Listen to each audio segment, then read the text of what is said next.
Hi, it's Brian and Amy. We're going to talk about the alignment disc by WhyGolf today, and we're going to talk about how you guys can kind of set it up in your practice. So I'm going to let Amy kind of take it away here and talk about how we do this.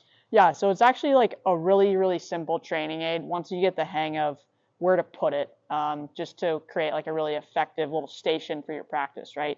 So we can always kind of play with this. It doesn't have to be perfect science, but when you're starting out, you first got your alignment disc, but we're going to start about a club shaft away from it, distance-wise, and then about 6 inches kind of inside my baseline here. And for this station, I'm going to be working on going over and then under these sticks. So I've kind of got that in place. You can kind of see in relation to my ball target line here where I've placed them. And then I can get that feeling when I'm swinging that they're in my way. The other thing is there's a few different angles on the disc.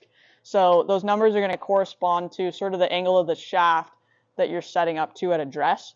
So I have a 7-iron here, and I already know that my 7-iron, I use the 55-degree slot there.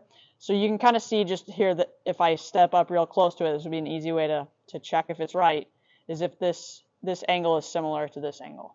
So for me, 55 degrees with my 7-iron, 45 degrees with my driver, 65 degrees with a wedge. So I have those kind of dialed now. You'll figure that out when you kind of play with it, but you're just trying to get the same angle as your club at address there. So I can kind of hit a shot, and you'll kind of see how the station works. On this one, I'm going over and then under, and you can see how the setup works.